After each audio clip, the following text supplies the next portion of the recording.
আসসালামু আলাইকুম প্রিয় দর্শক, এখন থেকে আমি যখন এই কন্টেন্টটা করছি, যখন কথা বলছি, তার থেকে ঠিক 20 ঘন্টা আগে আমাদের এই অন্তর্বর্তীকালীন সরকারের একজন সাবেক উপদেষ্টা এবং আমি বলবো বেশ আলোচিত উপদেষ্টা মিস্টার মাহফুজ আলম, উনি তার ফেসবুক পেজে একটা পোস্ট দিয়েছেন। সেই পোস্টের শিরোনাম দিয়েছেন আরেকবার চেষ্টা করে দেখি। উনি যে কথাটা বলার চেষ্টা করেছেন যে উনি আবার ছাত্রদেরকে সংগঠিত করতে চাচ্ছেন এবং নতুন করে আরেকবার চেষ্টা করতে চান যে কিছু করা যায় কিনা। আমি বরং ওনার পোস্টটা আপনাদের একটু পড়ে শুনি। আমি একটু বড় আছে পোস্টটা, তারপর আমি মনে করি এটা শুনলে আপনাদের খুব একটা সময় নষ্ট হবে না।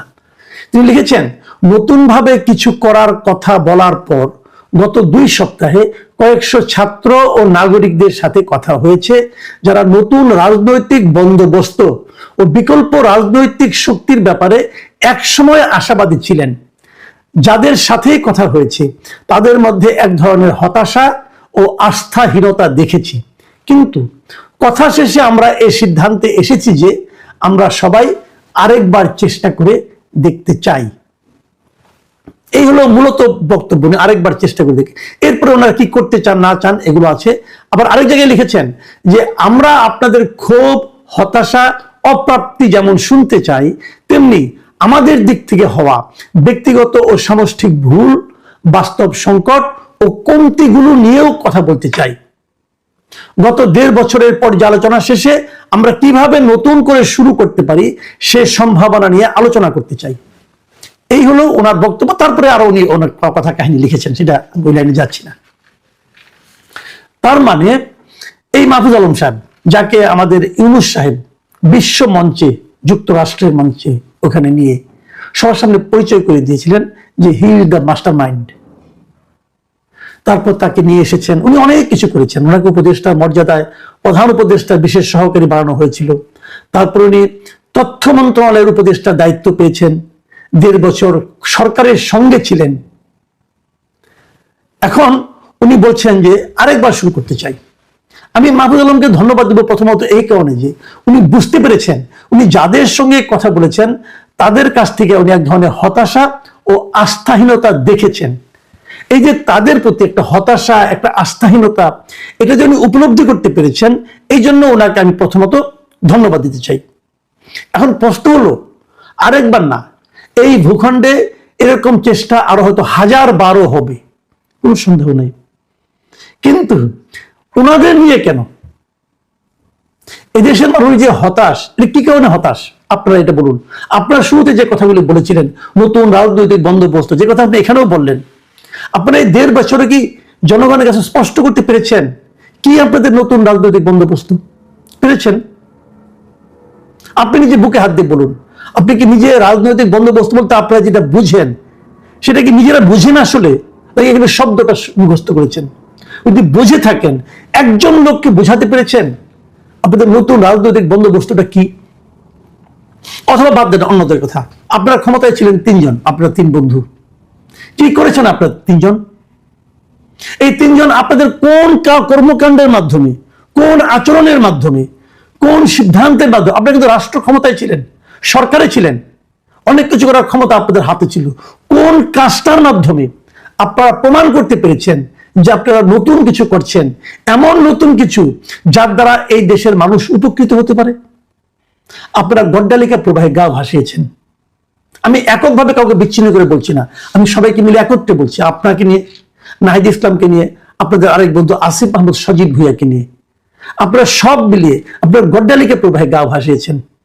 একজন কিছুদিন ওখানে থেকে পরে রাজনৈতিক দল করতে এসেছেন, আরেকজন হাঁসের মাংস এবং ওয়েস্টিন করতে করতে ইউনূস সরকারের দুর্নীতির চেহারায় পরিণত হয়েছেন।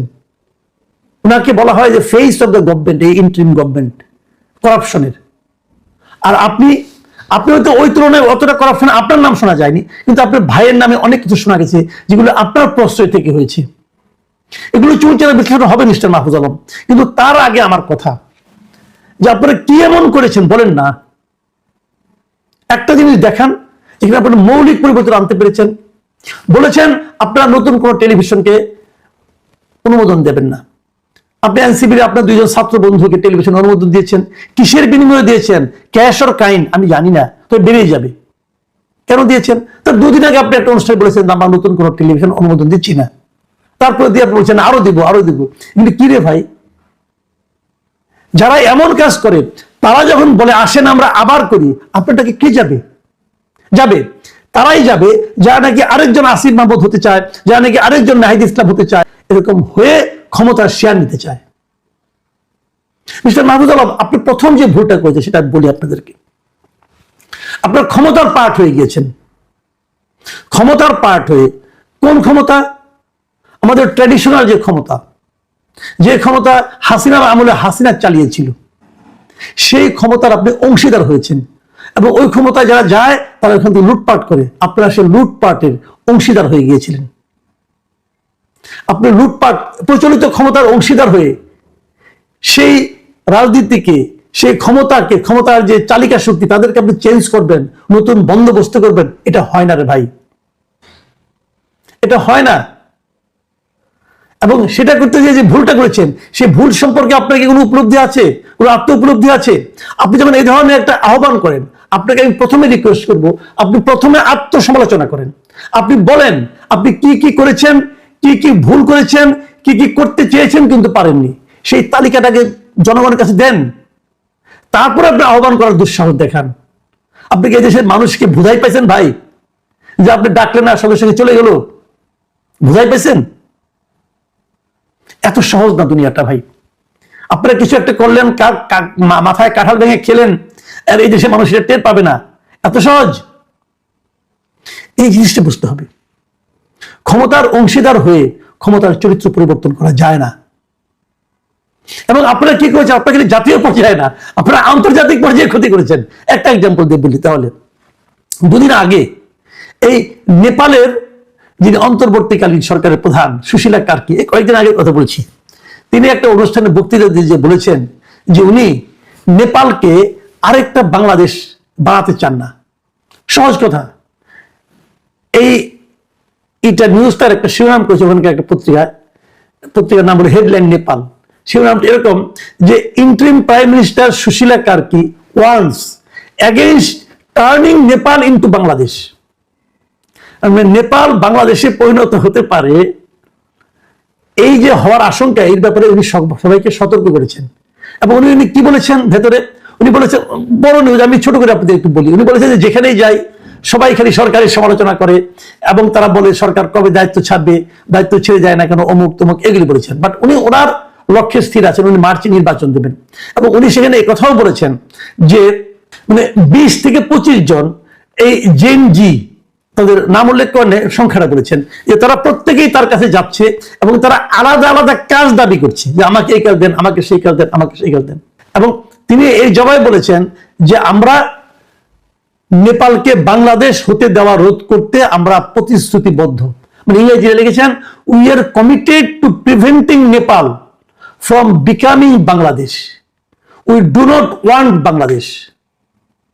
মানে বাংলাদেশ এখন আন্তর্জাতিক অঙ্গনে উদাহরণ হয়েছে, মানে মন্দ অবস্থার এক্সাম্পল হিসাবে, মন্দ শাসনের এক্সাম্পল হিসাবে এখন বাংলাদেশের নাম নেপালও উল্লেখ করছে।